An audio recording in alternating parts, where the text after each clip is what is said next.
Hi and welcome back to Lyneworth.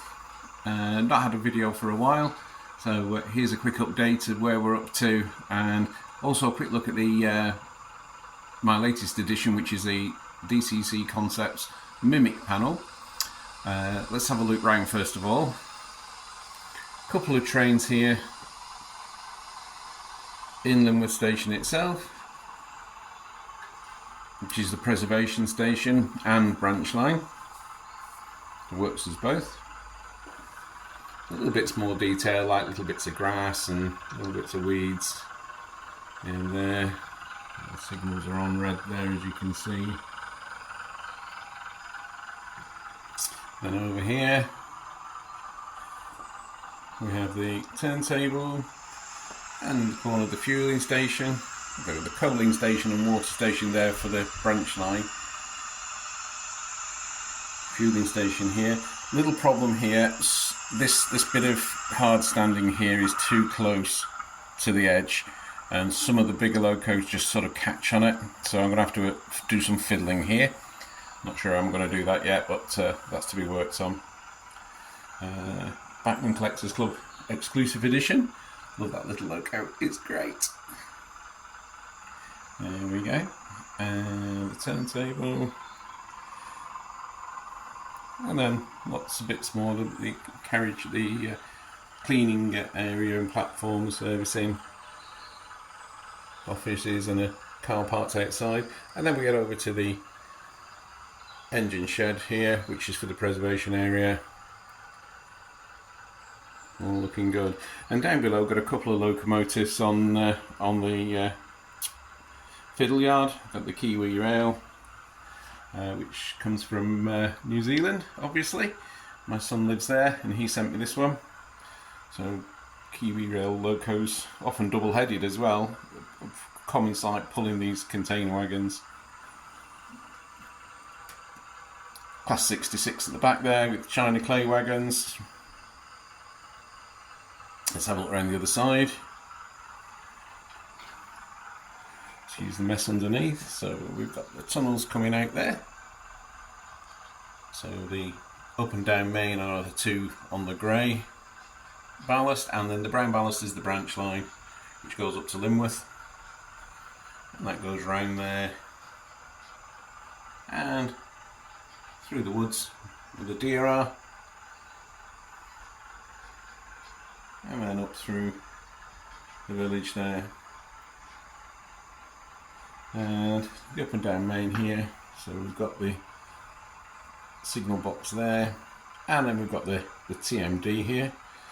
Put in the floodlights. You'll notice the new floodlights are all in, and the lights are on the inspection pit as well, which I think are a bit bright. They look brighter on the camera than they actually do in real life, but I still think I need to put an extra resistor in there just to dull it down just a touch. Archery club still as busy as ever. Don't want to miss that target there, because if you do, your arrows are going to hit the bar, they hit the brick wall at the rock wall at the back, and that won't do them any good. And then we've got the fueling station here at the TMD. Let's use the tree.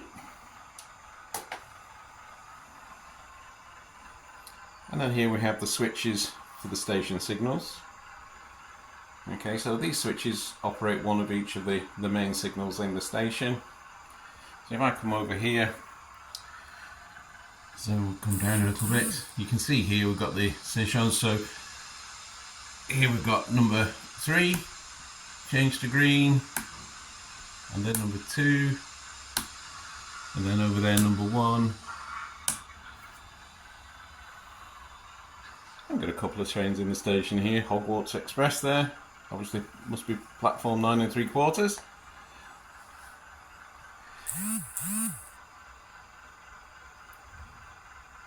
And then we've got the signals at the other end as well, which are operated by the same switches, but obviously different ones. Little advertising boards there, which you can't get around to see. And then in the shunting yard here, a couple of shunters. Class 08 and a Class 03. It's one of the first locos I got, that one. The reason I got that one, I don't know if you can get in close enough to see it, but it's actually called Clive, so that's my namesake. And here in this yard as well, we've got the floodlights mounted. One over here, obviously, and then one over the yard, and then one for the car park. Got a couple of vehicles in there, Transit and a Land Rover, and then the boss's car. So that's roughly where we're up to. So let's have a look at where we're going to put the Mimic panel and what that looks like. So anybody who's followed me before will know that we're using these Cobalt S levers here.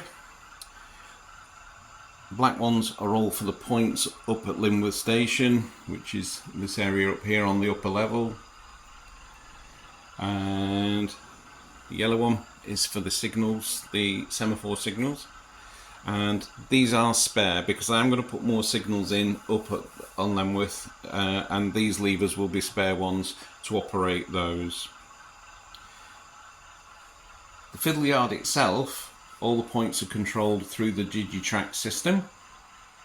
So all these points, as you can see up the back there, and obviously at the other end of the Fiddle Yard they've got the equivalent ones.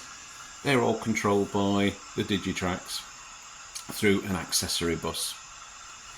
Okay, so here's the panel itself. It's completed. It really does look the business. I'm sure there are other manufacturers of Mimic panels, but DCC Concepts have done an absolutely cracking job with this one, I think. As you can see, I've had them mark out the up and down main through the Fiddle Yard in blue so that it stands out for easy reckoning. And obviously the top diagram there is Lyneworth station on the upper level. Let's just flip this over and see what it looks like on the back.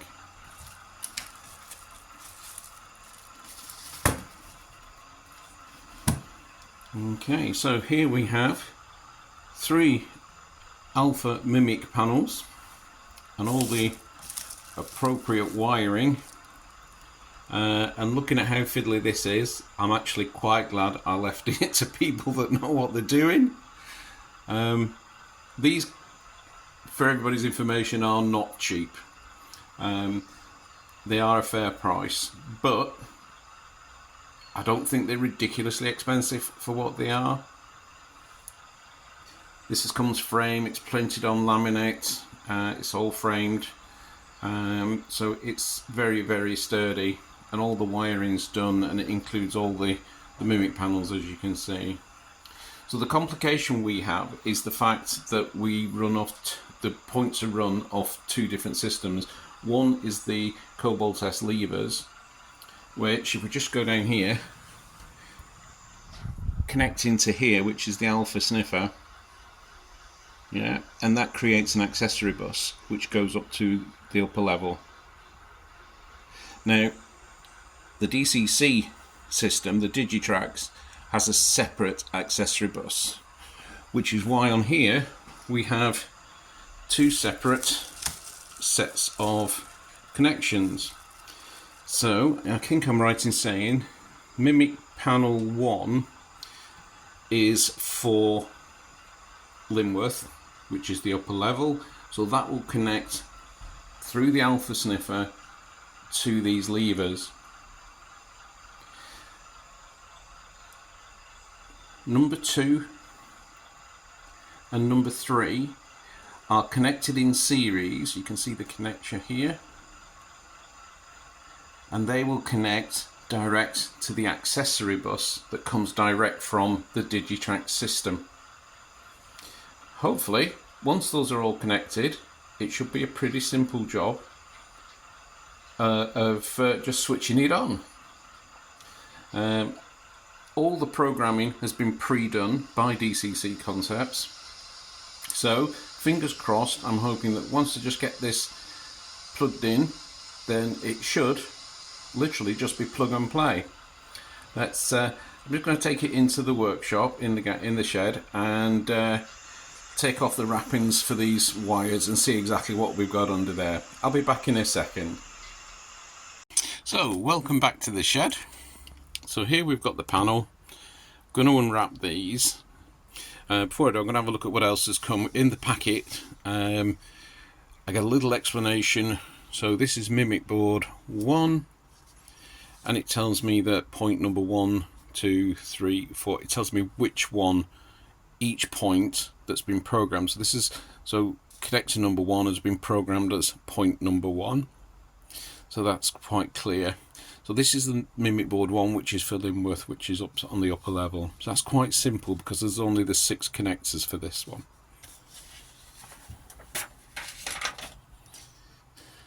So Mimic 2, again quite straightforward because this is the first one. So 1, 2, 3, 4, 5, 6, 7, 8, 9, 10, 11, 12. So all those points are all on the correct number. So position number 12 has got point number 12. Position number 9 has got point number 9.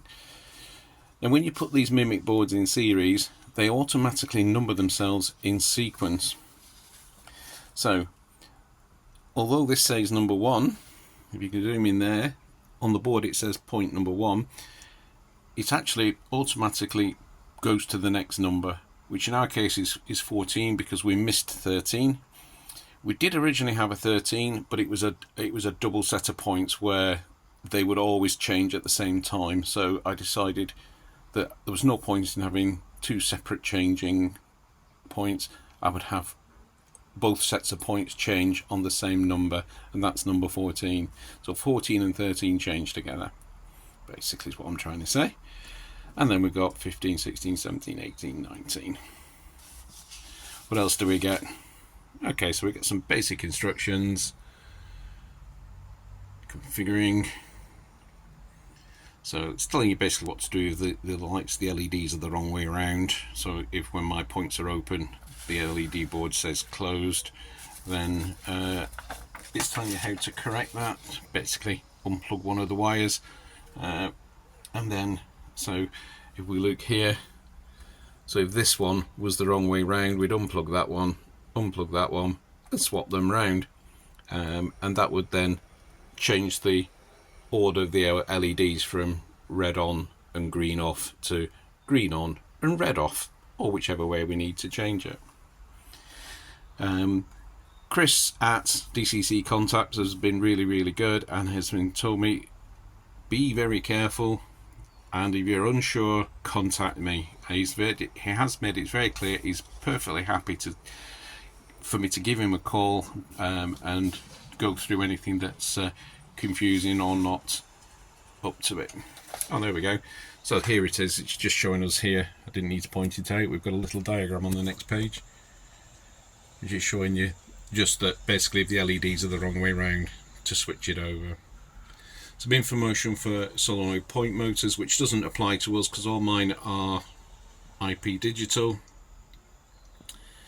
And alpha encoder boards, again, it doesn't really matter to me on this one, although it could do actually, because of course the encoder is where the levers are attached to, so we might need to switch those around again if the LEDs are pointing in the wrong direction. So in other words, when the switch is open, the points are closed, etc. So we'll have a look at all that. And that's the instructions that come with it. So what I'm going to do now is I'm going to open up all this and see what wiring we've got. Give me a minute. So what we have here when we unwrap it is just a very long wire, and Chris has very kindly labelled it. I could have worked it out myself, but I'm glad he's labelled it just to make sure, because doubly safe is always better. So this is Mimic board 1, and as you can see there, he's labelled it SNF for sniffer, so that's going to go onto the sniffer bus, so the accessory bus that comes out of the alpha sniffer. The other one he has labelled just bus, so this will go onto the main accessory bus, which comes out of the Digitrax unit. Okay, let's take it in, and we've got plenty of wire to play with, so there shouldn't be a problem there. I think gonna have to actually cut it a lot shorter than it is, otherwise I'll have loads and loads of wire hanging over. let's take it in there and let's see what we can do. As you can see here, we have a, as you can see here, we've got a small hole here. These levers were originally recessed into here, but because of the size of the Mimic panel, I hadn't thought ahead when I made this hole here. Because of the size of the Mimic panel, I've had to pull this out and lift it up. So that's move it across so that we've got room to put the Mimic panel in here. So what I've done is I can't drop it down because the supports of the base unit go underneath, so I can't sink it down into here. So basically I've just painted everything a lovely matte black, put some plywood base on the top, painted it matte black and stood them up there. I think that looks fine. We'll create a box for the Mimic panel and paint that matte black to match, so it should all look really good. But what it does mean, of course, is I don't have to drill any more holes into the board, so the wires will literally just drop down through here and go underneath, and we can connect them to the bus wires which are underneath, which we'll have a look at in a minute. I'm just going to use these two boxes to support the weight of the Mimic panel whilst we test it, because obviously I don't want to damage any of the Mimic boards underneath, but I do want to see what it looks like on the surface when it all lights up. Right, let's have a look at it. We'll be back in a minute. Okay, welcome back again. So as you can see, there's acres and acres of wire, so that's going to have to be trimmed down. So this is the bus for the DCC bus, so this is for the Fiddle Yard, and this is the sniffer bus which needs to connect to the accessory bus 2 here. Okay, so what I'll do is do that underneath. So if we have a quick look underneath, so you can see the brown and blue there, that's actually the DCC, alright, the brown and blue there, that's actually the DCC bus from the Digitrax. So the Digitrax one is going to connect onto here, and I intend using these little blue connectors like I have done before. They work very well. And then if I can find the DCC bus for the accessory one, can't remember where it goes now, but it's further around the back, and then I'll connect the other one up to that one. So I'm going to cut these wires down now. Where are they? There they are. I'm going to cut these down, leaving a little bit spare because I don't know how big the boxes we're going to make. As you can see, I've got that just supported on there for now. That's the right way up, isn't it? Yeah. So I've got it supported on there just for now, but I don't know how big the box is going to be, so I'm going to leave probably, say, 6 inches of cable spare so that I can make the box as big or small as I like when I come around to make that. But that's a job for later in the week probably. Right, let me get on with that. I'll cut those down, connect them up, and then hopefully, fingers crossed, we should see it all light up. So after a little bit of crawling around underneath, have a zoom in here, you can see I've connected to the accessory bus here, and you see right at the back there, you can just see that I've connected them onto that's accessory bus 2 right at the back there underneath the wood. You can just see the connectors there. And I will say I'm getting far too old to be crawling underneath spaces this big and doing wiring. That's just nearly killed me. Never mind. So big switch on time. Let's have a look. Let me stand up. So we've obviously done that with the power off. So we have our main master switch for the layout, so we'll switch the master switch on, we should get lights. Look at that.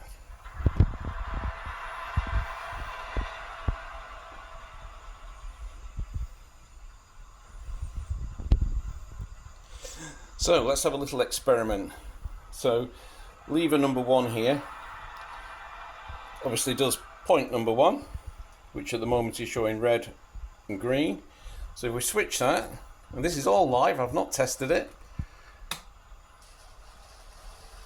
Point switch, and it goes over. That's brilliant, isn't it? So this literally is plug and play.